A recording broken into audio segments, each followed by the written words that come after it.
No es así en el resto de la nación.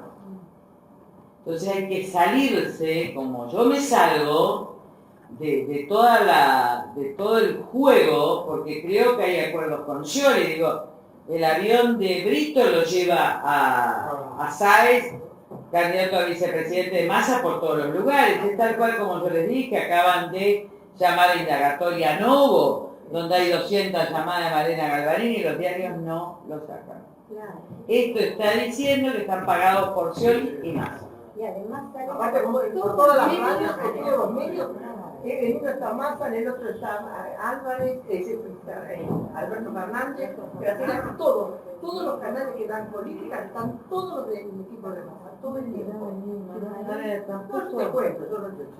No es malo que se junten. No, al contrario. No es malo porque eso va a decantar el voto. Mire, yo ya les dije, acá el sistema electoral es el siguiente, es clarísimo. Con 45 ganás, y también ganás si hay 10 puntos o más de diferencia. Al 45 no llegan. Hoy hay balotaje. Entonces, ¿qué hacen? Tirarlo para atrás a Macri 5 puntos y subir los 5 puntos a Massa, no hay balotaje. Jefe de gabinete Massa. ¿Entendieron cómo es? Es así, por eso lo voy a salir a explicar ahora en a dos voces, lo estoy explicando provincia por provincia, que tiene que entender. Ahora, el problema es que la política cae en la trampa del oficialismo. ¿Está claro? Caen los gobernadores, Margarita Stolbizer se sentó con Massa. El otro problema que tiene hoy Macri es que hay un sector que está jugando al post-macrismo, que es su primo, que está jugando con Massa. Sí, claro. Siempre. Pero me pasó a mí en el 2007, había una parte de mi partido que jugaba con Chacho Álvarez, que fueron 9 que se fueron después, que querían mi derrota de los cargos y quedarse con el partido, bajo las órdenes de Chacho, que primero me había pedido que los cobije porque no tenían lugar. O sea que la política es terrible, pero yo no tengo problema. ¿Qué se puede salir de decirlo? Pero hay que tener fe, chicos, la constancia, hay que... A ver, los tipos te tratan de deprimir. ¿Cuál es el sistema de poder? Porque te corona el fraude. Este tipo ya gana, vos resignate. Nadie fiscaliza, estás condenado al otro. Pero bueno, no se puede estar nada. La Corte de Tucumán. Sí, y hay que ir a la Suprema Corte. Pero no dijo eso, hay que acatar lo que dijo Tucumán. No, no es rendido. Yo dije lo mismo en Tucumán.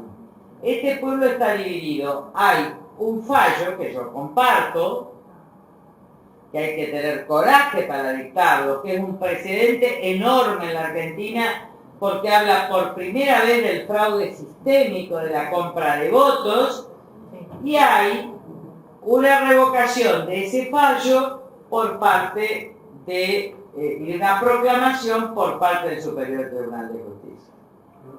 Espera, que era el recurso extraordinario ante la Corte. El camino del derecho y la justicia es ese. No es traidores que tuvieron que tabicar, no saben. Pensé que yo estaba en el Cerro San Javier, bajaba y subía. Pero la tensión que se vivía. Entonces yo mismo llamé a la no violencia, estuve con los autoconvocados pero no fui a la plaza, estuve con la gente que marchó pero no estuve marchando, porque cuando vos estás ahí te das cuenta que está al borde de la anarquía y de la pelea entre hermanos. Ya perdieron. A ver si se entiende. Aunque gane Mansur, perdieron. ¿Viste la renuncia del...? Pero a veces se gana y se pierde al mismo tiempo. Sí, pero ya ganamos. Si gana Mansur, Subir el grado de optimismo, maestro. ¿Sabés qué pasa? Yo lo que te digo es todavía falta la corte. bueno, ahí está. Eso sí. Y bueno, Yo paso que... Pero ese es el camino al derecho. Claro, si no somos Yo no iguales. voy a acusar y voy a salir a trompear como hacen ellos, como Kunkel dijo, yo le dije, yo creo que lo habrán recibido, lo habrán escuchado. No se puede acusar a traidores, tuvieron que tabicar los empleados, porque había gente además tomada, contratada, tratando de invadir. Esa mujer, con un coraje enorme, una mujer de toda la vida en la justicia, pero se jugaron, miren, que en este país, 2 jueces, camaristas, en Tucumán, se hayan jugado agradecer a Dios. Ahora, yo vengo de la zona de tensión. La verdad que la gente entendió el discurso de la no violencia. Pude hablar con los autoconvocados para que se sienten, porque podría haber un enfrentamiento con muertos. Esas cosas no se salen. Entonces nosotros tenemos que ir a la República, pero no podemos usar los medios de ellos. Entonces yo iba y arengaba a la gente en contra de Cristina, se imaginan lo que podía hacer Tucumán. Entonces ellos, a ver, hay 2 tipos de legitimidad. Miren, uno puede tener votos, pero no tener legitimidad. Es cierto que el voto es igualitario, pero no se puede gobernar con todas las ciudades en contra. Porque la gente que vota por necesidad no es que te avala. Va y vota por necesidad, no es que te quiere. Eso no es el caso de Peroy, pero sí es el caso de Mansur. La gente votó por necesidad, la elección ha sido mucho más pareja. Ahora, la otra gente le ha quitado legitimidad, o sea que la cuenta regresiva, no sé qué va a hacer la Corte, pero estaba queriendo intervenir el Poder Judicial completo, que son unos bárbaros. Dije, ni corresponde la intervención y en todo caso, si la Corte declara la nulidad, se dicta una ley de acefalía que Tucumán no tiene y puede prorrogarse el mandato de Alperovich o poner otra tema de sucesión hasta la convocatoria y consagración del próximo gobernador, porque el problema en Tucumán es que todas las autoridades caen a fines de octubre. Entonces no hay tiempo. ¿Qué quería hacer el Frente para la Victoria? Tratar de intervenir todos los poderes para quedarse con todo el poder en Tucumán. Ya no lo pueden hacer, porque ya tienen un fallo de un superior tribunal de justicia que les dio la razón. Si la Corte revoca, no hay causal para intervenir el Poder Judicial y tampoco puede intervenir la Corte. En esto, ¿entendieron la jugada? Si el superior tribunal revocaba, son todos de ellos, ¿no? Pero confirmaba la sentencia de Cámara, mañana con la mayoría se intervenían todos los poderes de Tucumán. El hecho de que el superior tribunal haya proclamado les quita el argumento de la intervención, ¿verdad? Que los hace poner en comisión a todos los jueces que son independientes. Ahora, si viene un fallo de la Corte no pueden intervenir, porque se pronunciaron todas las instancias en Tucumán. Ahora, la tensión va a seguir, pero hemos convencido a la gente del principio de la no violencia. Teníamos gente en la plaza de autoconvocados pobres que están desesperados, fundidos, Salta, Tucumán, todo el norte con los tractores. Y donde Urtubey les dice no me atiende Kicillof, patearle la puerta. ¿Me está claro? Es decir, gobernadores de provincia que tienen la gente fundiéndose, los bancos en rojo, están quebrando los pequeños, medianos productores y medianos y grandes, salvo las grandes empresas, no queda nada. Yo no sé de qué vamos, ¿de dónde vamos a sacar los impuestos? ¿Entienden? Porque si vos no tenés producción, no pueden exportar por Bolivia. Para que ustedes tengan idea, lo escucharon, el maíz 600 pesos creo que es, o dólares, no sé, 800. ¿El flete? No, el flete es 600 desde Salta. Y el precio es 800 y está cerrada la exportación a Bolivia. O sea, por Buenos Aires se comen el precio y Bolivia está cerrado. Esta es la situación real del norte. La otra situación del norte, que no es ajena, es que está tomada por el norte. Pero tomada Yo ya les dije que el otro día fui a Peña, no sé cuándo, yo ya no sé dónde estoy. Buenos Aires. ¿Cuándo estoy yo? ¿Cuándo estuve yo en Peña? El lunes. El lunes la otra semana, a ver si me entiendo, está bien. Estuve el lunes, me voy a Peña, que es una ciudad que queda en el centro. El que iba a ganar, que es el testaferro de Coppi, es el tipo que es el dueño de las empresas, a ver, el dueño del hormigón, el dueño del círculo de la droga. Decís que perdió. Y si ustedes miren la elección del Chaco, allá la hizo una extraordinaria elección. Y el que perdió es Capitanich, porque disputó una, miren, de jefe de gabinete, candidato a presidente, a ganar por 3 o 4 puntos la ciudad de Resistencia con un chico que nadie lo conocía. Lo que pasa es que el aparato funciona, vos tenés 70% de pobreza, vos tenés 70% de los votos. Pero ganó. Y sigue haciendo las porquerías que... Y entonces, espera, ¿cómo seguimos? ¿Hace cuántos años espero? Yo también. Mira, en la vida uno tiene que hacer todo lo que puede, pero el resto no nos pertenece. Y ese es el principio de la aceptación. No hay otra cosa. Porque si vos no tenés el principio de la aceptación, entras en guerra. Y si vos entras en guerra, destruís todo. Digo, a ver, si hoy nosotros tenemos a Macri como electo candidato que yo respeto, que yo defiendo y que yo sostengo, es porque la gente no me quiso votar a mí. No es mi problema. En consecuencia ahora los problemas de que no tiene carisma, de que no tiene decisión, bueno, es un problema también de la sociedad, pero yo estoy conforme porque la verdad que esta sociedad no quiere la verdad, aceptalo. Ni yo quiero gobernar una sociedad que no está preparada para hacer un cambio profundo. O sea, llegará o no llegará, o serán otros de ustedes o los jóvenes. Ahora, ¿para qué querés gobernar una nación que cambia de un día para otro sin tener... Estoy hablando de las clases medias y las clases altas. Porque lo que vos me decís es interesante, porque me dice gente del PRO. Cuando a mí esto me dice gente del PRO en Tucumán, le digo, pero ustedes están siendo permeados por el discurso del poder. También es cierto que hubo endogamia, ¿me entendés? Como ya ganaban, y ahora están todos desesperados. Bueno, pero yo esperé el tiempo. Ahora vamos a recomponer. Primero me voy a Taiwán. La Corte puede dar amparo antes de resolver la Corte Suprema. Podría dictar una medida cautelar. O si le da tiempo a asumir, después no van a Podría o resolver antes de fines de octubre o dictar una medida cautelar de suspensión del fallo hasta tanto hay precedentes. Porque si ellos asumen, después Por no la van idea a que se respetar el fallo de la Corte. Y ahí vamos a saber en qué corte estamos, sabemos cómo va a fallar Fight, pero ahí miren a Lorenzo. Pero Badeni decía que la Corte respeta el federalismo, que no se va a meter en una...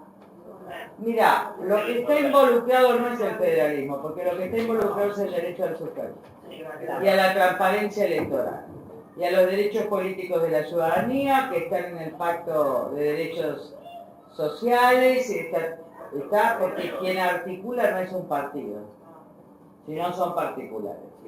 Pero además, el voto, además de ser un derecho, es una obligación. Entonces, el mismo Estado... Si la Corte dice que no se mete, pagará la Corte. A ver, pagó el Superior Tribunal de allá, pagó. ¿En qué sectores pagó? ¿En la clase media baja? ¿En la clase media? No vayan a creer que el 50% de clase media en Tucumán, ¿no? Ahí los sectores trabajadores, los sectores de clase media, ¿está claro? Esto antes en Tucumán, muchachos, era 80-20. Entonces ustedes no saben lo que es el norte. Estamos disputando el norte. Cuando yo veo el resultado de Chaco, digo, la puta, qué buen resultado. Ay, perdón. Ya porque estoy sumatoria, ¿qué le dije? Vamos a tener más votos en la zona de La Pampa, etcétera, o acá, vamos a tener el problema hacia el norte. Muy bien. Ya disputado el norte, se está ganando la nación. Frente a esta lectura, que es objetiva, ¿Qué hacen ellos? Sacarme votos de clase media por masa que repiten mi discurso. Totalmente. ¿Está? Macri no asume nuestro discurso. Y entonces esto lo vamos a tratar de solucionar esta semana, porque ya tengo reuniones por todos lados, si fuera por ello ya estaría. Bueno. Bueno, a Sal también hay que hacerle stand-up porque se deprime la gente cuando saca el 2%, pero también es cierto que es para deprimirse. La única que no se deprime soy yo. ¿Entienden? Entonces también está la interna del radicalismo, de que ahora, de izquierda, ¿entendieron? Es que la paradoja no la entiende. Nadie entiende como yo estoy espléndido. Pero esto es otra vida. ¿Entendieron? Es otro sistema de vida. No, ellos ya saben que estoy más allá, porque después del 1,8 dice, a vos, Carrió, no te entran las balas, me dijo un asesor, por supuesto que no me entran las balas. Yo no sé, me da la impresión, escuchando a Timoteo, que Macri está bastante recuperado. Perdón. Porque creo que es así, si el pueblo vota 70% a quienes vienen del primer país... Pero hoy no estamos votando en el 70%, ¿entienden? Estamos en las viejas trampas de la comunicación, acá hay responsables. Acá el grupo Clarín está arreglando con Scioli y con Zanini, ¿me entienden? La Nación está oficial, entonces hay una gran confusión. Hay una gran confusión porque gente que ha estado en la oposición ahora parece que... Pero vieron que yo el primer día de la conferencia dije que hay solo 2 candidatos. Donde se prendió equivocadamente el PRO de decir que hay 3. No podían darle entidad a Massa. Massa estaba caído. Entre lo diario y lo... Yo creo que dura más la doble gente. Sí, totalmente. El único que no se da cuenta es Macri. ¿Qué quiere que haga yo? Y Macron quiere el primo también, así que está jugando con Claro, por primera vez ahora me da la razón de todo. Le digo, hagamos una lista impecable en la provincia de Buenos Aires. Pues no me hicieron caso, tuve el problema de miembro. Y ahora Amadeo. Ahora ya soy palabra santa. Sí, Amadeo también está. Deberíamos acompañarte como primera diputada. Claro, es otra cosa. Pero viste que son, es todo para ellos, pero así son los radicales iguales. Nosotros tenemos que dar muestra de generosidad, porque la vida es generosidad. Yo no voy a... yo voy a jugar. Estoy que hacer jugando en todos lados. Y la voy a jugar las 2 últimas semanas, que es cuando hay que jugar. Está estoy recorriendo el interior, no se asusten, en las 2 últimas semanas ahí.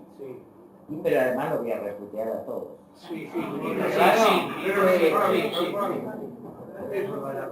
Porque el que no entra en razones yo voy a dar directiva nomás. Yo soy la capitana del ejército del norte.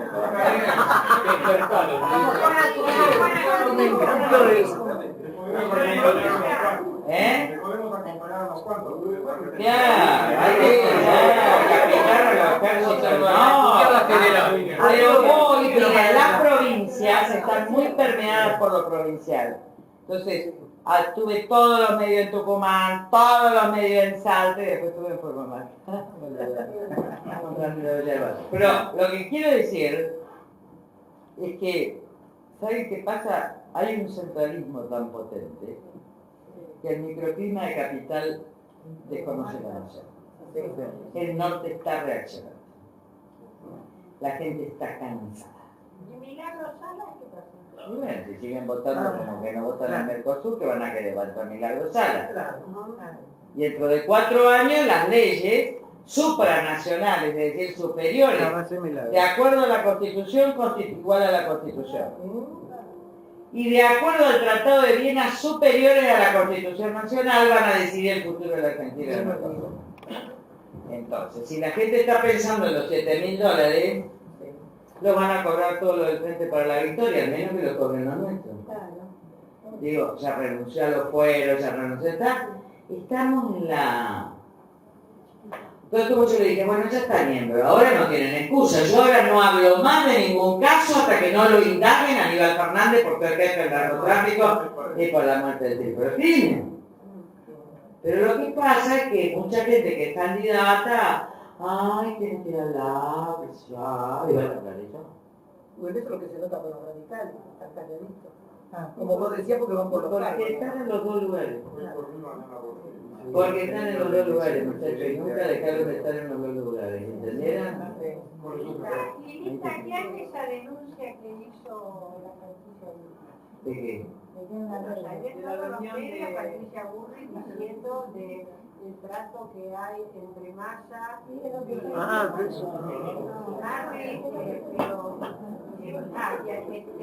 Fernández, Alberto Fernández, que Obvio. explica todo esto, y Alberto Fernández, Obvio. Fernández, que él no era que cómo iba a manejar todo esto. No, Obvio. Pero chicos, si son socios, si están preservando el negocio del narco, cuando se ven amenazados, negocian. Mientras pueden llevarse la nación puesta entera sin que se den cuenta jugando a la dupla, yo soy lo que nosotros evitamos. Miren si nos íbamos con Massa, todos. No había nada. Nada. Los 2 tercios de cabeza. Después me van a agradecer alguna vez. Ya al menos evitamos que haya 2 tercios en la Cámara de Diputados para reformar la Constitución política. No se asusten, estas cosas suceden en campaña. La batalla es por el poder, por los negocios, por la impunidad. Esto es muy fuerte, ¿eh? No es para primerizos. Pero como yo no soy primeriza, porque llevo 5 no sé cuántas presidenciales, ¿está? Yo voy a estar defendiendo.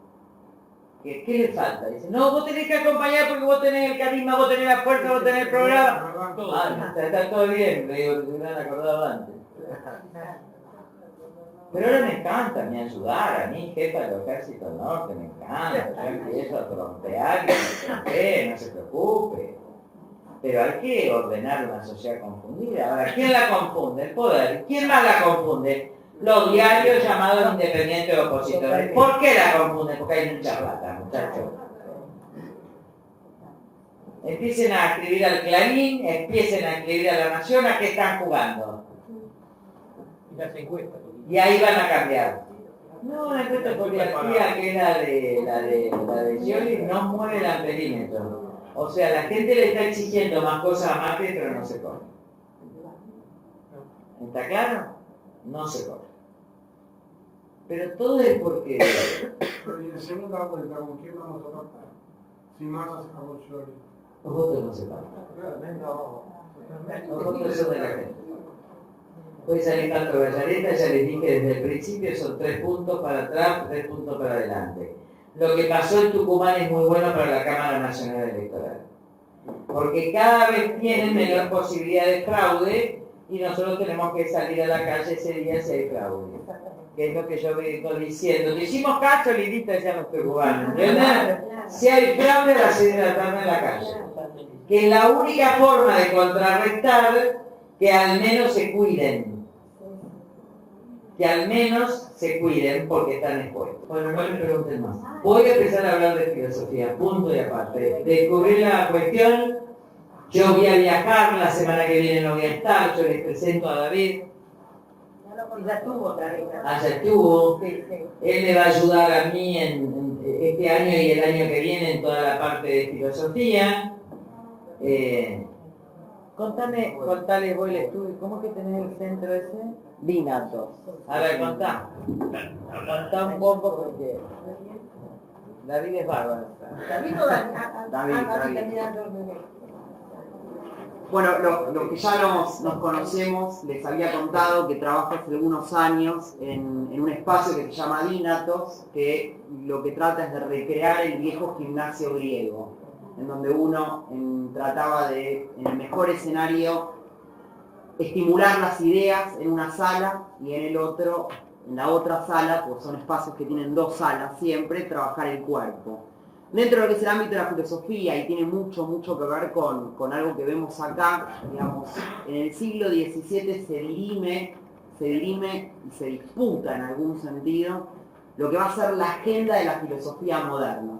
Hay 3 grandes pensadores, de los que conocemos principalmente a 2, prioritariamente, Hobbes y Descartes, son como los popes del siglo XVII, y aparece un poco por detrás Spinoza. Y es muy interesante porque Spinoza, Muy amable. Es muy interesante porque Spinoza lo que va a plantear es, casi les diría, de una manera muy enfática, de qué hablamos cuando hablamos de filosofía política, desde sus orígenes. Y en este sentido me parece que es muy importante destacar, y tiene que ver con las inquietudes que traían cuando empezó Lilita, apenas llegó Lilita, en el marco de la política no se puede pensar solamente en lo que se gana y en lo que se pierde, sino en lo que se hace. La política es acción, la política, y por eso en realidad pensar la filosofía desde un punto de vista abstracto, desde un punto de vista hegeliano, desde un punto de vista ideal, eso no es filosofía. La filosofía es la filosofía del barro, y es la filosofía que se puede vincular con la política y con la acción. Y este es un espacio que pregona desde sus orígenes la acción. Por eso no tenemos que, digamos, algo que Lilita repite una y otra vez, y que yo admiro en su fortaleza, porque no solamente se trata de hacer, sino que, como diría Heidegger, para él el verdadero héroe de la mitología griega no era Zeus, era Atlas, que aún con el mundo a cuestas seguía caminando. Seguir caminando es que hay que sostener la demora. La política es mucho más compleja que pensar en quiénes ganan y quiénes pierden, sino quienes no dejan de participar y participar activamente en función de una moción, de un ideal, de una idea de país, de una idea de un sistema, que en este caso, digamos, exalta la teoría republicana, quienes hayan leído el libro, el tema de las bases educativas.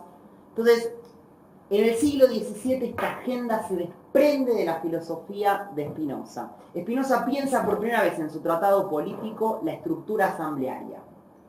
La estructura asamblearia sincera, un espacio de diálogo pero también de debate, un espacio de incomodidad, un espacio en donde no hay que tener miedo de incomodarse, en el que no hay que tener miedo de qué es lo que pasa. A ver, hay un antes y un después del 10 de diciembre, como alguien entonces decir, el show debe continuar, la vida continúa a pesar nuestro, a pesar de las cosas que vayan sucediendo, y nosotros, y esto es algo que Spinoza pone sobre relieve, somos claros agentes políticos. Estar acá sentados nos implica en personas políticas, en personas que estamos interesados y que no queremos, justamente, no queremos silenciarnos. ¿Escucharon hablar de Adorno, de la Escuela de Frankfurt, es decir, uno de los padres de la Escuela de Frankfurt, por supuesto, secundando a Walter Benjamin? Él decía que el gran problema de esto que a su vez Bauman llamó posmodernidad, que es el clima de la posguerra, es las sociedades anestésicas, el adormecimiento. Esta idea donde parecería que todo es igual, somos normotensos, en donde en ningún momento alguien puede parar la pelota y de una manera interpelativa. Y ojo, esto no es la revolución, tomar las armas, no, es mucho más complejo que esto, porque el primer acuerdo es con uno mismo. Entonces, en este sentido, me parece que es muy importante pensar que la filosofía y este espacio es un espacio saludable para despabilarnos semanalmente, en principio, y pensar y repensar no solamente dónde estamos, sino dónde queremos ir, cómo queremos ir, sabiendo que, y acá tenemos una prueba viva de ello, de que no se trata solamente de la ponderación del resultado. Los griegos decían, digamos, y es interesante porque por alguna razón siempre se puso de moda el segundo mandato del oráculo de Delfos y no el primero. En la puerta de Delfos hay dos inscripciones. Una es cuida de ti mismo y conócete a ti mismo. Pero al lado hay otra que es el ejercicio de sí. No alcanza con respirar para saber que uno vive. Hay que ejercitarse. Y el ejercicio es un ejercicio, si no es político, ¿de qué ejercicio estamos hablando? Es un ejercicio colectivo. Es un ejercicio en donde en algún sentido uno lo que hace permanentemente es prepararse. Por eso los griegos decían, no importa qué hagas, siempre tenés que contar con un paraskeue. Un paraskeue era un botiquín de primeros auxilios. Cosas que no se pueden dejar de saber. Y la filosofía es un resaltador que pone sobre relieve estas cuestiones y que nos interpela. El único ejercicio de salud que nos evita este adormecimiento que vaticinaba ya Adorno en la década del 50 El único ejercicio es pensar. El famoso cogito cartesiano. Es decir, hay que pensar, hay que interpelar, hay que tener una mirada crítica de las cosas que suceden y por supuesto también ver qué se puede construir a partir de eso. Y me parece que la filosofía es una herramienta basal para estas cuestiones. Basal. En este sentido también podemos pensar en Hannah Arendt cuando piensa en la condición humana y dice, señores, somos ciudadanos del mundo. En donde justamente en el mundo no hay soledad, hay solitud, que es el diálogo con uno mismo. Pero en este sentido estamos reunidos una y otra vez para tener una mirada crítica e interpelativa y pensar en algunas variables. ¿Y por qué es importante repensar cómo se pensaba la filosofía y cómo se piensa la filosofía hoy? Bueno, porque como dice Spinoza, el leitmotiv de cualquier existente no es solamente poder más, sino comprender más. Hay un juego que se desarrolla en la dinámica del comprender. Hay que tratar de comprender, porque quien no comprende no metaboliza y quien no metaboliza vive en el aire. ¿Ven esas personas que no saben ni lo que pasa, ni cuándo pasa, ni por qué pasa? Entonces para eso hay que desmaterializar la realidad y tratar de comprenderla. Este es un espacio sumamente saludable para pensar las cosas que pasan. Y otra vez, tratando de, no es que no importa el resultado, pero no puede ponerse todo el tiempo en el centro de la cuestión. Claro, esto no es un partido de fútbol. El resultado, digamos esto, el resultado lo construimos a diario. Eso es una responsabilidad cívica que tenemos todos en tanto personas. Independientemente de cuáles sean los órganos y los agentes con los que después uno tenga que tratar de lidiar, porque por supuesto hay una afuera. Pero tenemos que recordar esto, que en este sentido, y volviendo a Spinoza decía, no hay mejor signo de salud que la estructura asamblearia. ¿Y qué es la estructura asamblearia si no es, en escala, esto? Sentarse a pensar y a tratar de tener un orden del día, una agenda, llevar una agenda. Una agenda donde tenemos la posibilidad de que alguien nos cuente en primera persona cosas que pasan en un lugar. ¿Quiénes de acá estuvieron en el norte la última semana? Nadie. Entonces sí, o prendés la tele, o tenés la viva voz de una persona en la que uno confía, preparada, que ha dado muestras por todos lados justamente de la preparación para justamente poder estar en el norte la semana pasada, y que nos cuenta algo que claramente no coincide con lo que aparece en los diarios. Entonces es ahí donde uno tiene, y acá vuelvo a Spinoza, la mejor de las herramientas, que es el ethos, que es la ética. Spinoza no escribe una moral. La moral se puede llegar a universalizar. Se debe hacer esto, se debe hacer lo otro. Ahora, todos nosotros, cuando nos acostamos hoy a la noche en nuestras camas, tenemos que dirimir un problema que es primero ético. Que es un problema de una decisión ontológica por la que solo podemos responder nosotros. Y en el marco de esa decisión, un montón de cuestiones que van a pasar mañana cuando nos levantemos a la mañana. Nadie puede decidir por nosotros. No hay una sumatoria de votos interna. Nosotros, en ese sentido, decidimos solos. Y ese es el paradigma ético, que viene siendo desplazado no solamente acá, sino que, digamos, se ha exaltado en demasía el paradigma moral, que es lo que debe ser. El universal. Ahora, la verdad es que cuando uno se encuentra frente a decisiones ontológicas y personales, el paradigma moral ya no alcanza. Hay que empezar a pensar también, entonces, a entender que es otro circuito, que es otra dinámica, éticamente. Y la ética tiene siempre este gusto de incomodidad. ¿Por qué? Porque ya no le puedo echar la culpa a otro. Lo ideal de la otra estructura es que siempre hay un malo, siempre hay un distinto, que, uy, no, claro, y si hubiese sido por mí, no. En la ética ya ese problema está resuelto. Ese otro está, pero está después de la decisión primaria que uno ya ha tomado, ¿se ve? Por eso Spinoza dedica, y va a ser su obra maestra, 15 años de su vida a trazar una ética. La ética de Spinoza es como una constitución, donde él hace sugerencias específicas, sugerencias de cómo pensar determinadas cuestiones. Muchas de las cosas que nos pasa, por ejemplo, ahora a nosotros, también tiene que ver con algo que Spinoza pensaba y que me parece interesante poder compartirla con ustedes, y es, tenemos que hacernos cargo en algún momento que no somos, como quisiera Descartes, solamente seres razonables y pensantes. Estamos atravesados por los afectos, por la afectividad. Gracias a Dios. Sí. Mientras lo que quería Descartes, Descartes decía que justamente que la carne, que era precaria y que la razón tenía que poder dominar a las pasiones. Que la razón tenía que poder silenciar, que para eso estaba la razón.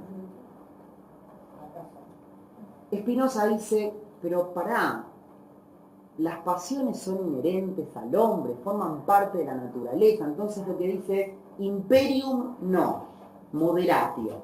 Es decir, la razón lo que puede tal vez entre nosotros es moderar las pasiones, pero no contenerlas. Si no es terrible, digamos.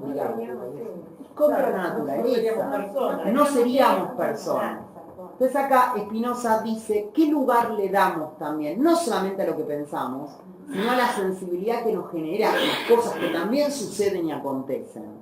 Por cuántas veces nosotros vemos que muchas de las cosas que pasan políticamente están, digamos, eminentemente derivadas de situaciones que son sumamente afectivas y pasionales. Y es ahí donde justamente la razón, otra vez, no va al choque de los afectos, va justamente a ver cómo se produce ese enlace. Por eso Spinoza va a hablar del paralelismo, que es ese vínculo complejo entre lo que pienso y lo que siento. Y es algo que también amerita entonces tratar de repasar cuando nos pensamos políticamente. Porque la política no se piensa, también se siente. La política nos atraviesa. Y esto es lo que también muchas veces nos perturba. No perturba las cosas en las que podemos pensar y que podemos decodificar. Nos perturba las cosas que nos incomodan y no sabemos ni cómo abordarlas. Porque nos exceden. Entonces, paciencia. Pero es una paciencia activa. Spinoza, una vez más, en el paradigma ético dice, solo podemos encontrarnos y enfrentarnos a dos situaciones. El patos es el padecimiento, es la carga, es lo que soportamos, y la acción. Una vez más, ¿quién quiere cargar? Nadie quiere cargar, sin embargo no se puede accionar sin cargar antes. Y acá vuelve otra vez este filósofo que incomoda y que por supuesto en el siglo XVII lo mínimo que podían querer era matarlo, porque no, digamos, atentaba contra todo estatuto político, digamos, estaba muy adelantado a su época, se lo empieza a entender recién en el siglo XIX, 200 años pasaron para que se lo pudiera decodificar un poco. ¿Se entiende este paradigma? Por ejemplo, alguien quiere, claro, está muy bien lo que decís, mira, Spinoza lo va a pensar zoológicamente, lo va a pensar con animales. La potencia del camello, que es estar 10 días sin tomar agua, es lo que carga en su joroba. La potencia de la chita, que es este animal que alcanza altísima velocidad, es su fragilidad. Si la chita fuese un rinoceronte no podría ir a la velocidad a la que va. Con lo cual, todo lo que exalta nuestra potencia, que en este caso es justamente nuestra posibilidad de acción, es paradigmáticamente también con lo que cargamos. Primero hay que soportar, que es nuestra debilidad. Es nuestra debilidad. Entonces Spinoza se amiga con estas cuestiones y no las quiere erradicar, no las quiere tirar a lo lejos y después, al contrario, se quiere implicar con ellas porque entiende que hay una lógica en donde lo que cargo es directamente proporcional a lo que descargo, que es la efectuación de mi acción. Esto se ve mucho en ámbitos, por ejemplo, universitarios. Generalmente no nos va muy lejos que lo que hayamos estudiado. Cuanto más cargo, si se trata de estudiar o de leer, los resultados esperables. Ese que se sienta realmente a ver cómo viene el viento, no puede esperar que le vaya bien de ninguna manera. ¿Se ve? Quedás a la merced, por eso, de un resultado. ¿Qué importa más? ¿Haber estudiado lo suficiente y no aprobar o no haber estudiado nada y quedarse con la mejor nota? Spinoza va a elegir siempre la primera opción, que vuelve a hacer alejarse al resultado, ¿se ve? ¿Qué importa más? Y es un ejemplo que a mí me gusta trabajar habitualmente porque parece que es demasiado cotidiano. Ustedes tienen dos escenarios. Hay dos conductores que son frenados por un semáforo en rojo. Y al primero le preguntamos, ¿vos por qué paraste?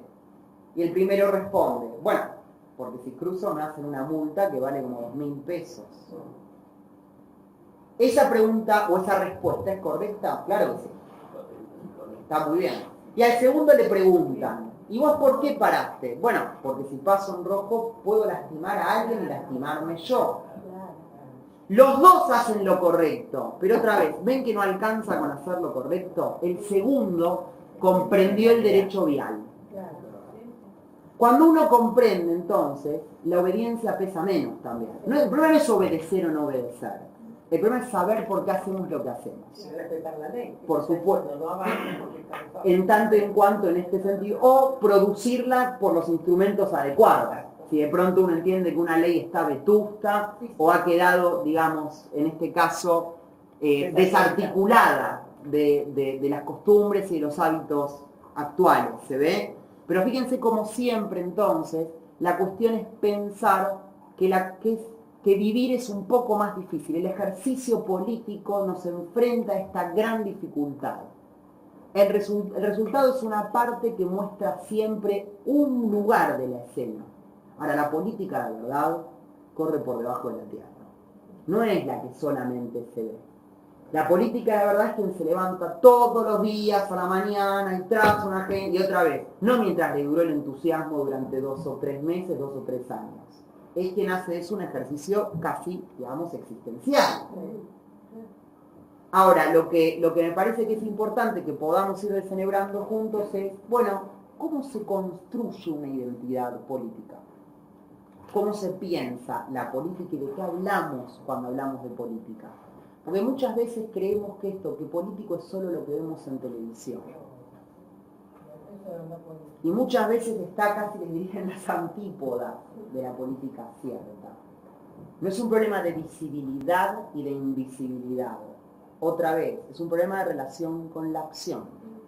Y de cuáles son los parámetros que movilizan, amplifican y desarrollan una acción. Y esto es lo que, digamos, tenemos como propuesta para tratar de pensar juntos con distintos filósofos que a mí me resultan fascinantes. Desde, ¿por qué no el siglo XVII? Siempre digo siglo XVII porque parece que los griegos ya a veces quedan muy lejos. Siempre tenemos que volver a los griegos. Siempre volvemos. Cuando está confundido hay que volver. Hay que volver a los griegos. Pero después tenemos tantos filósofos fascinantes, pero fascinantes, fascinantes. Hablamos de pronto con un compañero, no sé, por ejemplo, de Paul Ricoeur, Sartre, Kierkegaard, Foucault, Deleuze. Bueno, Hannah Arendt, que es claramente una filósofa política extraordinaria, que han tratado de codificar de distintas maneras que no solamente el mundo, uno dentro del mundo. Que este fue un gran problema con lo que muchos filósofos se estrellaron, y es, no solamente sirve de codificar el mundo, hay que ver quiénes somos nosotros dentro de ese mundo, claro. ¿Cómo nos relacionamos? ¿Cómo nos vinculamos? ¿Cómo nos implicamos con el mundo? ¿Cuántas veces entramos en crisis cuando pensamos no solamente en qué es lo que pasa, sino qué hacer nosotros con lo que pasa? Y para eso, por suerte, entonces, tenemos un recorrido filosófico muy interesante. Ahora me tocó, estoy dando clases en el CUDE. El CUDE es el Centro Universitario de Devoto.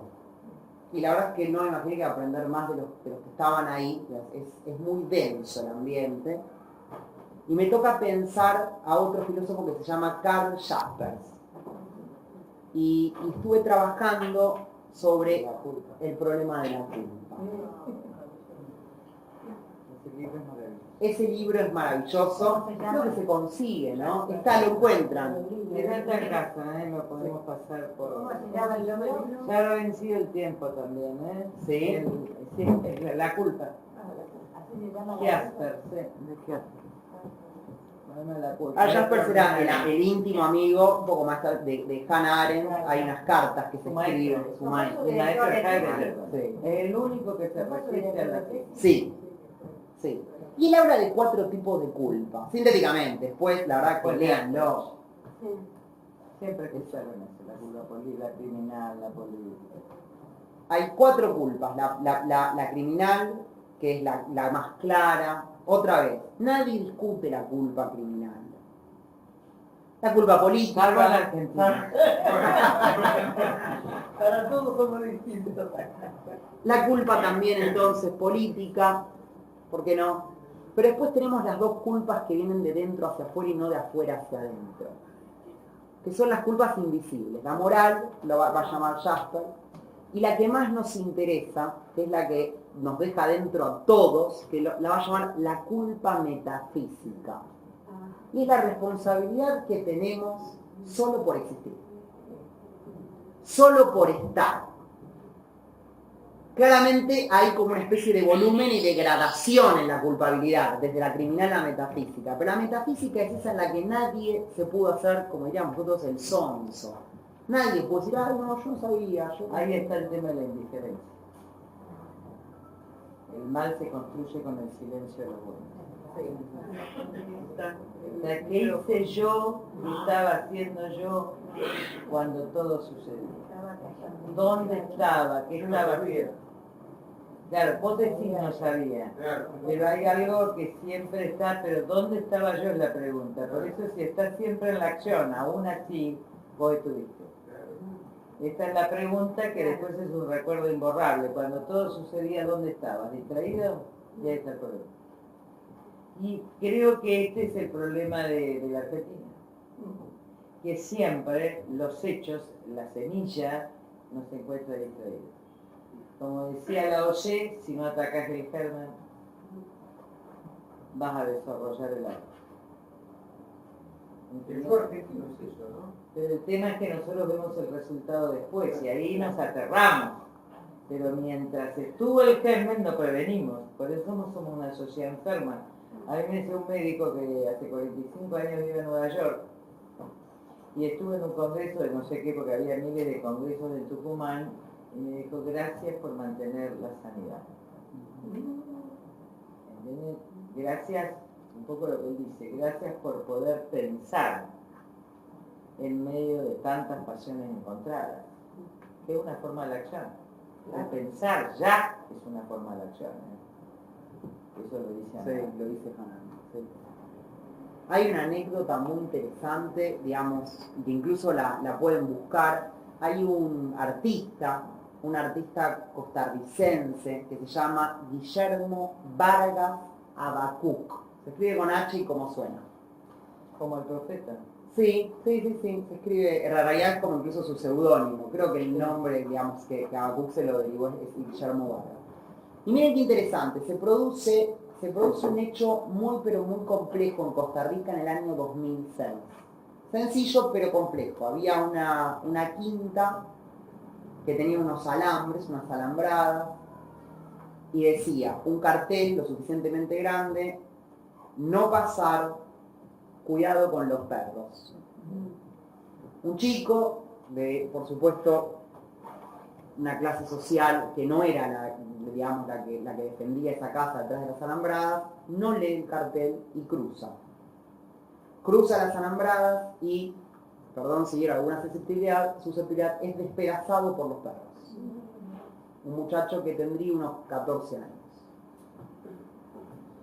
Lo paradigmático es que, y quiero que hagamos foco en esto, que claramente es uno de los grandes atentados de la política de la indiferencia, lo paradigmático, escuchen esto, es que esto sale en todos los medios de comunicación.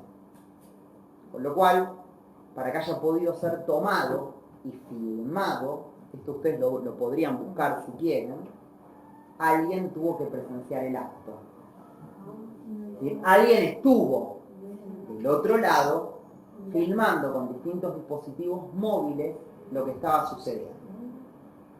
Este artista costarricense es llamado a participar de una bienal en el año 2007, un año después de eso, y decide montar una obra de la que, digamos, que generó un lío, no se pueden imaginar. De hecho, si lo quieren después buscar, van a ver notas de todos los tipos. La obra era muy sencilla. Buscó un perro en la calle, un perro de la calle cualquiera, y le pidió a la galerista que le deje utilizar la esquina de la galería, el vértice. Puso una cadena de 2 metros y un cartel que decía, con lo que sería comida para animales, el doggy acá, tú eres su alimento. Y estaba el doggy, un bol lleno, pero lleno de alimento, a 2 metros 10 del perro. Es decir, el perro intentaba llegar al alimento y, por supuesto, no lo conseguía. Ahora, miren qué interesante lo que pasa. Por supuesto, recibe denuncias, pero a mansalva. Sociedad de animales, que era un energúmeno, que cómo iba a matar un animal. Le preguntan qué pasó con el animal y este hombre, Guillermo Bacuc, sigue diciendo que el animal, obviamente con su líder, muere en la obra. La galerista dice que no, que a la noche le daba agua y comida. Nadie supo qué se hizo del animal, pero este hombre fue condenadísimo. De hecho, está con disputas hoy jurídicas por una aberración de esta magnitud. El periodista más importante de Costa Rica, del que no puedo dar el nombre porque no lo recuerdo, decide, después de toda esta batahola, convocarlo para hacerle una entrevista. Y le dice, vos viste lo que generaste en la opinión pública, vos viste lo que pasó, y me parece que no era necesario, muy interpelativo. ¿Saben lo que contesta Bacuc? A mí lo que más me llamó la atención es que nadie le acercó la comida. A mí lo que me llamó la atención es que nadie desprendió la cadena, que estaba apenas agarrada, no es que había 5 candados, la indiferencia. Todos se quejan, todos dicen, no, ¿cómo puede ser? Pero nadie hace nada. Y el perro estuvo ahí, escuchen esto, estuvo 2 días. No es que duró 20 minutos. Y nadie hizo nada. Es como los POM que están en la Avenida de Mayo, o los combatientes de Malvinas en Plaza de Mayo. Nadie hace nada. La indiferencia, y otra vez jugando con la etimología de las palabras, que siempre es importante, claro, es ya no distinguir, es dejar de ver la diferencia. In es el prefijo de no. La indiferencia es ya pensar que todo es lo mismo. Ya no ver las cosas sobre el y poder distinguir y tratar de si estás participando en una cosa así y te produce entonces tanto escozor, viejo, tenés que ser llamado a la acción. Entonces. ¿Y qué respondió la sociedad frente a lo que él dijo? Artículos diversos. Muchos se disculparon, la sociedad de animales sigue interpretando. De todo. Hubo de todo.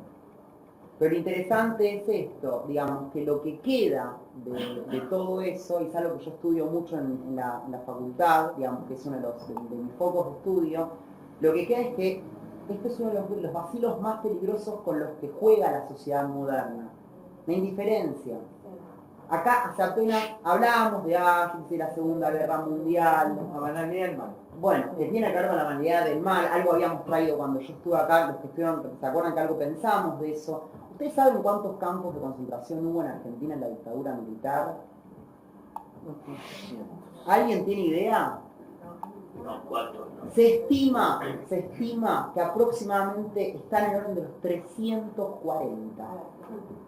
Hay quienes después de Esma y Olimpo dejaron de contar. En el libro de Putas y Guerrilleras, sobrevivientes hablan de cómo iban a los boliches, por ejemplo a Mau Mau, prisioneros, o cómo iban a las piletas, o cómo salían y volvían. O sea que la complejidad de lo que fue la ESMA es tan terrible y está contada por 2 chicas, y la verdad que es muy fuerte con testimonios, ¿no? Que es un poco también la complejidad de los campos, ¿no? Que cuando el capo, que era judío, era el que más castigaba, ¿no? Que eso es un poco Frenkel y el hombre en busca del sentido. Y lo interesante de todo esto es que nos queda muy muy cerca, y por eso otra vez hay filósofos que pueden hacer tal vez una vista gorda de esto y otros que nos incomodan. Giorgio Agamben, que es un filósofo italiano que escribe exactamente, y otro texto muy chiquito que se llama Lo que queda de Auschwitz, cómo termina su ensayo, un ensayo filosófico extraordinario. Es lo más. Es... Yo siempre, los chicos saben, los chicos. Les dije feliz día al estudiante, ¿todos vieron ayer? Dice en el final del ensayo lo que da, dice, ¿qué es lo que queda de Auschwitz? Después de que estuvo pensando de un lado y del otro, ¿y saben qué responde qué es lo que queda de Auschwitz? Nosotros. Esto es lo que queda. Mal que nos pese, digamos, nosotros cargamos con historia que tenemos que tratar de desandar. Otra vez, políticamente, filosóficamente, son siempre herramientas para comprender la realidad del mundo en el que vivimos. Esta es un poco la idea, y yo celebro, pero muchísimo, que haya espacios como esto. Es como los 7 justos. Es decir, el mundo se sostiene de muchas menos personas de las que nos imaginamos, pero hay personas que tienen ganas de hacer, personas que se quieren implicar y que justamente no le temen al barro. Hay algo mucho más complejo que ensuciarse un poco. Y es justamente haberse quedado solamente en una situación expectante y no haber participado nunca, no haber probado. Por eso Spinoza iba a exaltar y dice, qué lástima que haya ganado tanto el terreno del juicio por el terreno, sobre el terreno de la prueba. Él dice, ¿quién soy yo y quién será quién para juzgar? Probemos. ¿Qué quiere decir probemos? Él decía, ¿quién soy yo para juzgar que la moneda que tú me traes es o no de oro? Yo le echo el ácido. Si el metal se mantiene imperturbable, entonces tendrás razón. Pero hay que probar, hay que animarse a tirarle el ácido, hay que hacer. ¿Se ve? Hay que llamarse a la acción. Por eso también, una de las cosas que yo no entendí nada, cuando empecé a estudiar Derecho, y dije, pucha, efectivamente, entonces Spinoza tenía razón. Cuando uno empieza a ver la confección de un juicio, es casi absurdo pensar que la prueba, que es por donde habría tal vez que empezar a hablar, es algo que se estudia sobre el final. Primero el relato, la demanda, y después se abren autos a prueba. Pueden pasar 2 años, el mundo se cambió de color 500 veces. Las miradas cambian. Cambian las miradas, la jurisprudencia, y después alguien se dedica a estudiar la prueba. Y una pregunta que Spinoza se haría en el siglo VII, claro, yo digo, si nace, lo veo y se muere directamente, ¿por qué no se empieza al revés? ¿Por qué no se sale? Antes de que me cuentes el relato, decime qué hay para tratar de ver. Pero fíjense que de todo lo que estamos hablando hay algo que no puede quedar nunca fuera, y es, tenemos que estar implicados. Tenemos que involucrarnos. Involucrarnos es estar dentro de la cuestión. ¿Vos crees que si en vez de haber 300 o la cantidad que haya habido de centros de detención clandestinos, hubiera habido 10 cárceles conocidas, públicas, donde hayan sido detenidos todos los subversivos, la gente hubiera reaccionado de otra manera? La gente iba a seguir pasando igual por la esquina. Sí. Solo los parientes iban a reaccionar, porque la sociedad de esa época no tuvo la mirada. Yo creo que Lilita lo exalta una y otra vez, la cuestión es sistémica. Otra vez, ahí estaríamos pensando que es sistémica, es ontológica. Pero ahí no hay negación, porque se sabría dónde estaba. Nosotros naturalizamos la antropofagia. Es algo terrible. Sí. Nosotros naturalizamos cómo nos comemos generaciones. Pero estoy hablando de 1820, ¿eh?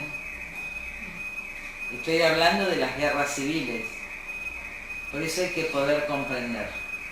Uno puede estar atravesado por la comprensión y la acción, o uno puede estar atravesado por la incomprensión. Si uno no comprende, a ver, en el hecho del otro día de Tucumán, Cristina estaba perturbada porque su decisión, su voluntad de poder había sido contrariada por un tribunal, lo cual responde a un Estado de Derecho. Ahora, si del otro lado yo hubiera estado, hubiera dicho, la gente a la calle a defender este fallo, etc., el pueblo que vos caminabas estaba agobiado. ¿Cuál era la única palabra que escuché yo de todos, cualquiera sean los actores, votantes o no? Estamos agotados. Que es el peso del Atlas. Nosotros, ¿está claro? Estamos agotados y no podemos seguir enfrentándonos. Entonces, alguien que descontextualiza puede armar una guerra cuando está atravesado por la bronca. Por eso siempre la capacidad de comprender supone distanciarse acercándose. A ver, acercándose para comprender la situación y su historia y alejándose para tener relativa objetividad y moderar la pasión. Claro que te da bronca, pero tenés que superarla, porque si no, no podés ver. Y si no podés ver, podés hacer un desastre. ¿Está? Si no podés ver, podés hacer un desastre. Ahí en ese pueblo que está acostumbrado, a ver, esto es el conurbano, ¿eh? Nadie comprende el conurbano. El conurbano es el norte. Uno está en un lugar de Tucumán y es el conurbano. Uno está en un lugar del Chaco y es el conurbano. El conurbano es el norte de esta nación. Entonces, para comprender ese proceso tan complejo hay que entender que el norte siempre tuvo patrones. Siempre. Y que el patrón cubría, protegía y era cruel a su vez, hasta el derecho de pernada, donde la chica cuando tenía la primera menstruación, que se hacía mujer, era entregada al patrón. Para que la primera relación sexual sea con el patrón. Y había muchos patrones, estaban los grandes patrones y estaba el pequeño patrón, porque en realidad la matriz se repite. Cuando vos tenés patrones, hasta el último que no es patrón ni siquiera de sí mismo. ¿Está? Pero la figura del patrón, del que manda, del que... Ustedes piensen en ese inconsciente colectivo, no es el de la Argentina rioplatense, no es. ¿No es? Ellos tienen una resignación profunda del patrón. Ahora, ¿qué es lo que está sucediendo a cualquier patrón? O es Rosa o es Capitanich. O es Gerardo Morales o es Fellner, ¿entienden? Pero necesita, esto es Neuquén, es Zapac. Desde otro punto de vista y con otras, pero es la herencia de aquel que fundó Neuquén. ¿Qué es lo que está cambiando positivamente? Es que el fraude existió siempre.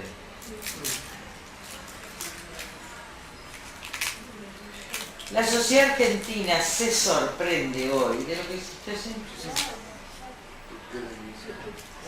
Miren, ahora van a entender lo importante de este fallo. El intercambio y la compra de votos no es del kirchnerismo, es de siempre.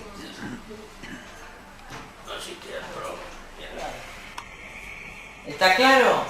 El uso de los pobres es de siempre.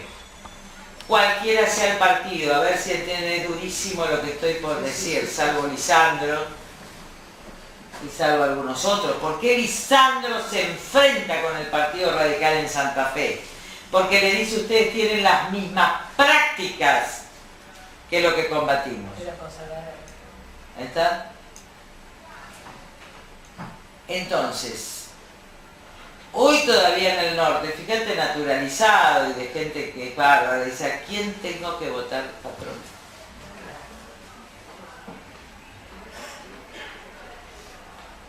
Esta naturalización está rompiéndose. Ustedes pueden ver la mitad del vaso lleno o la mitad del vaso vacío.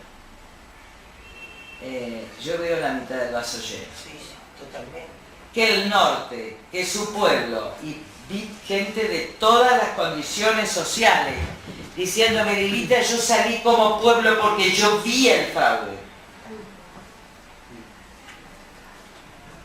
Como me dijo un día un puntero del PJ, mire Carrió, lo que le hicieron a usted no tiene nombre, yo quiero ganar, pero no con esa trampa. 2007. Me cruzó ahí. ¿Qué es lo que cambió? Que no se toleró. Miren el avance desde la indiferencia a la participación. No se toleró. La gente de alguna manera, las personas, la gente se convirtió en personas. Ya no era lo mismo. Pero no porque sea Mansur o sea Cano.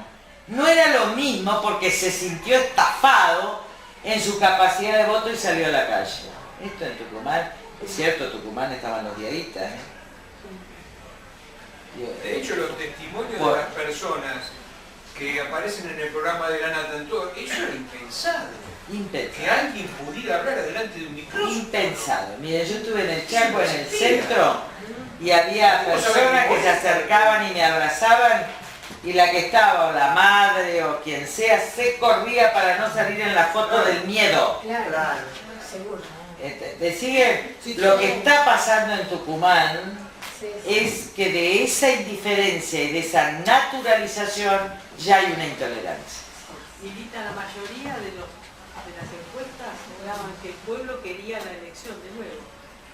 Sí, absolutamente, pero no quiere ser más estafado. Guarda con el que se vayan todos también, porque la verdad que no sé si no viene en algún momento. ¿Está claro? ¿Qué es lo que yo les dije?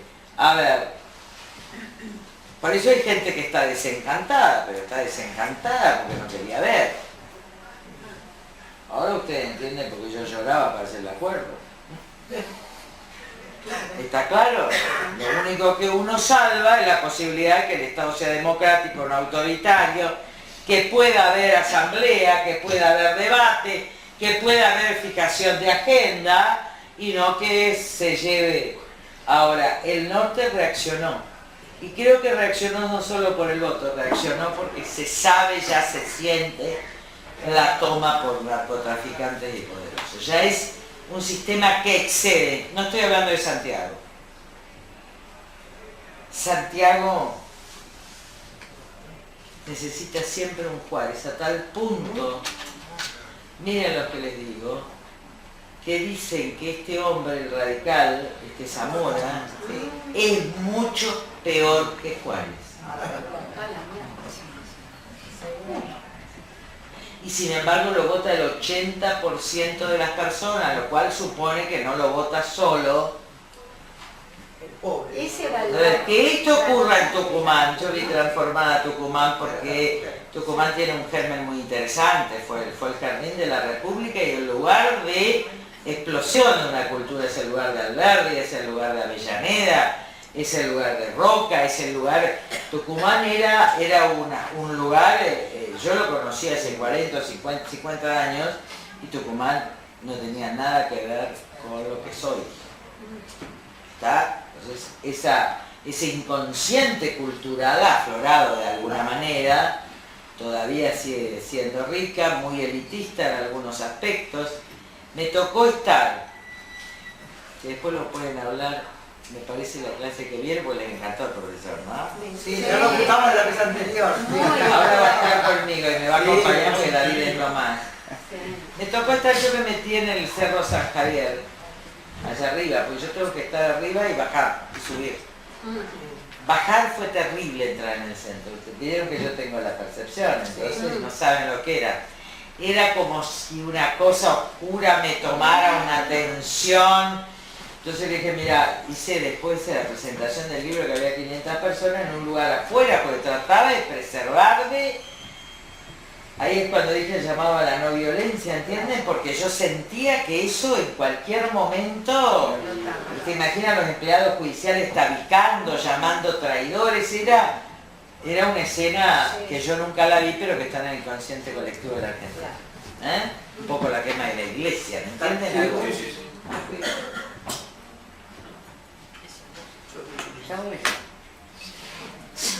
Y entonces ese sábado a la noche me invitaron allá, vayan al Cerro San Javier porque están allá arriba, es una cosa maravillosa. Estaba sentada con una señora al lado que era la esposa del dueño del hotel de la comunidad judía. Que se ve que era un gran empresario, qué sé yo, que era dueño de la terminal, pero que nunca había hecho negocios con el Estado, etcétera, etcétera. La mujer me dijo, yo fui la íntima amiga desde que nací de Rogel, de la mujer del perro. Y estaba con su psicóloga. Sí, era madre chiquita. No, era tonta.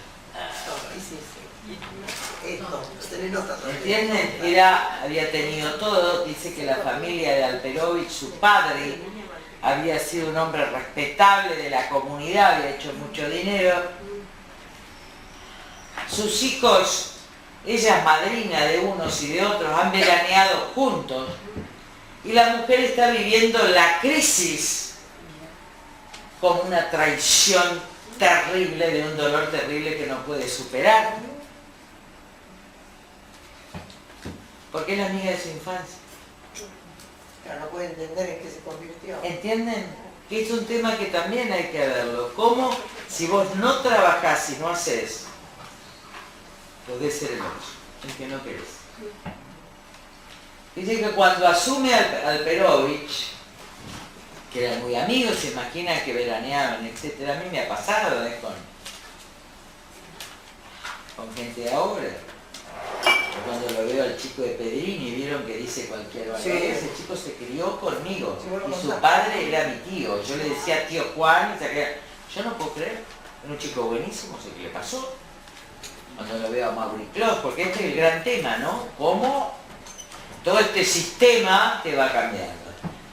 Y entonces ellos dijeron, bueno, él va a cambiar Tucumán, porque él no tiene necesidad, él puede dar.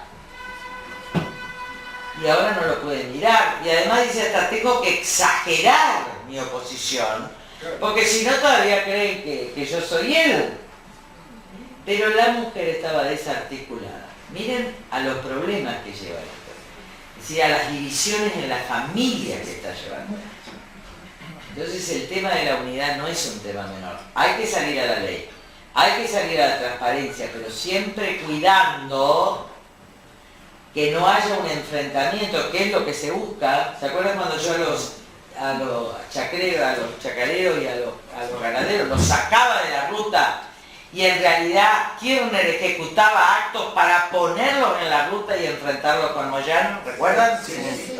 Y yo era, salgan de la ruta, y el otro era provocar hasta la misma detención de Angelis para que llegue la confrontación.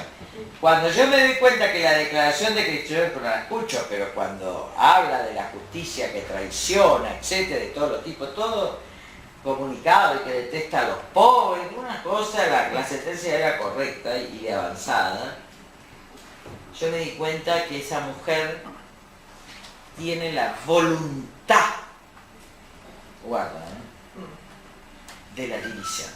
Sí. ¿De qué? De la división. Tiene una voluntad destructiva de división. Entonces, para los compañeros me preguntan, el primer objetivo es que esta Argentina no se divida.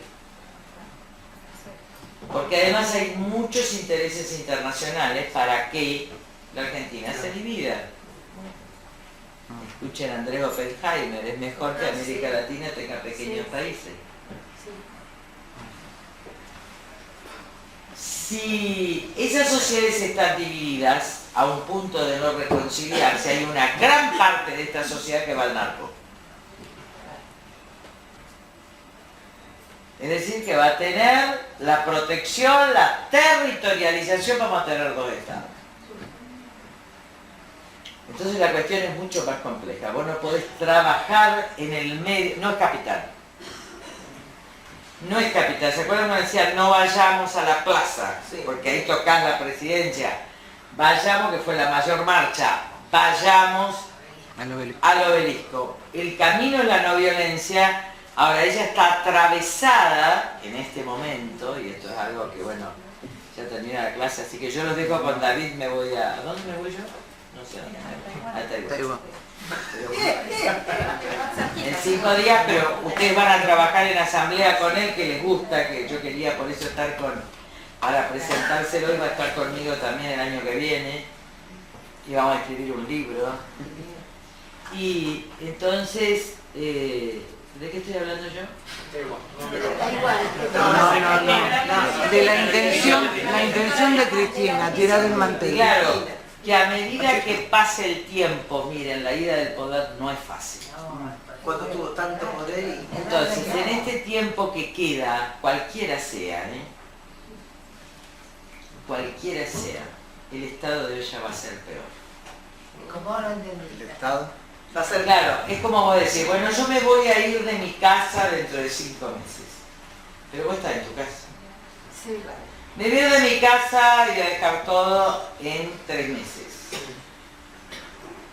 Me voy de mi casa, sí o sí, porque me echan, porque no puedo estar más en esa casa, en un mes. Y los símbolos del poder, que es lo que hace creer al mismo sujeto que construye el símbolo, porque está la ridiculez. El tema es que hay símbolos del poder. Si vos te crees los símbolos del poder, estás perdido. Cuando se caen esos símbolos, es cuando vos tenés... Ella no sé cómo va a reaccionar frente a esto. Se lo digo de verdad. Está como enloquecida. Porque está en la crisis final de que ya estamos en septiembre, de que queda octubre, porque ella no soporta que acceda Scioli tampoco, ¿eh? ¿Entienden? No es que soporta, ella no soporta que acceda a nadie porque es un patrimonialismo, en el sistema patrimonialista. Yo poseo y tengo la propiedad del poder del Estado, de Olivo, de la Casa. ¿Entienden lo que es el sentido patrimonial de la política? No es algo que yo sirvo y me voy, pelota afuera, la tiene adentro. Ya se interpretó distinto lo que dijo el Papa en la misa de Cuba. Que no hay que servir que los ¿Por qué le dicen que ella en 4 años es candidata? Porque está tratando de calmarla, pero ella sabe que no le va a dar más bolilla. lo que es del peronismo. Tal cual. Ella fue presidenta porque era la mujer de Kirchner. Entonces hay que estar con mucha tranquilidad, porque el sostenimiento, no es que ella quiere que gane Scioli, ¿eh? No, para nada. No. Le pertenece. Ella quiere poner Zanini. El problema ya no es que gane Scioli o que gane Zanini, el problema es la pérdida de los símbolos del poder y del poder mismo. Cuando vos ya te vas sin chofer. Bueno, esas pérdidas se van, a medida que se acerca el tiempo, ¿qué tenés que? Primero comprender y segundo, moderar, porque si vos contestás con la misma respuesta, esto es una aquelarre. Se dan cuenta que el problema, saquen la elección del medio. La elección la tenemos que ganar. Ahora, el retiro, para ella, o es el día antes o es el día después, es terrible, porque es su posesión. ¿Entienden? Y esto, en términos de creencia, es así. No es que se cree que, es que ya no puede separar. Es que hay algo simbiótico, y por eso está enferma. Porque hay algo simbiótico, no es la pelota, no es el micrófono, ¿verdad? No puede volver a ella misma, porque no es nadie. Esto es lo que le dice él de la cuestión ética. ¿A dónde volvés si no sos? Tal cual. Si son lo que tenés, ¿a dónde volvés? Tolosa. ¿Vieron cuando un hombre pierde el auto que se quiere suicidar? Sí. Porque muchos hombres, estoy poniendo una Sí, pero es joroba, pero hay mucha gente que proyecta lo que es, o en un auto, o en él. ¿Vieron personas que han quebrado y no han sostenido? La noche que fue jueves, ¿cómo es? La noche de la vida de los jueves. Se proyectan, hacen una relación simbiótica con la posesión, y la verdad que estamos en ese problema, muchachos. Mucho más grave que el otro, que están siendo ustedes muy psicopateados, y ustedes tienen que ayudar en las redes. Stand up, a la respuesta es stand up. La verdad que las encuestas no se movieron. Hay una exigencia sobre Macri, porque también hay un discurso del poder terrible sobre Macri, ¿me entendés? Que no sirve, no esto. Sí, sí. Pero guarda que los días que vienen van a ser difíciles por el sujeto que deja, por las características del sujeto que deja el poder. Pero está quedando una estrategia de fraude marginal que va a ser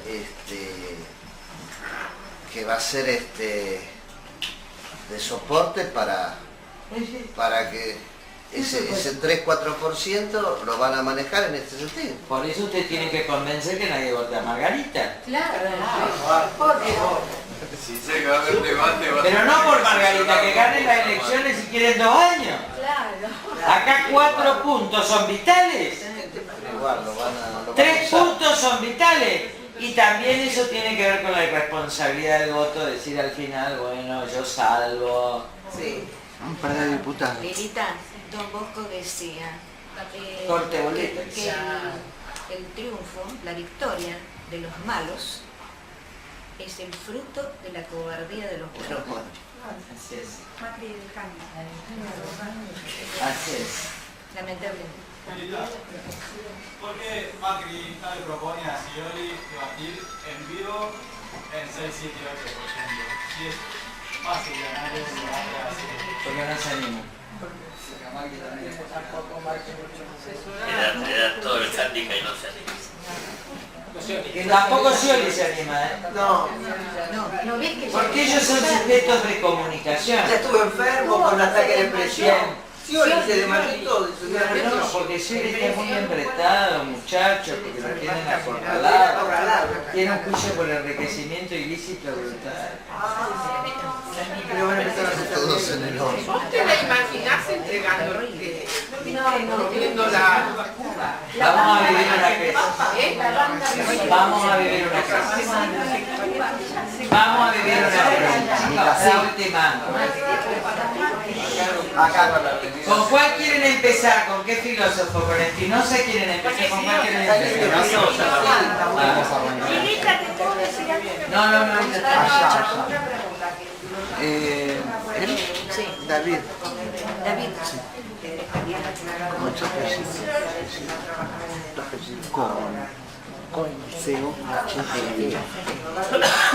Voy a ir a...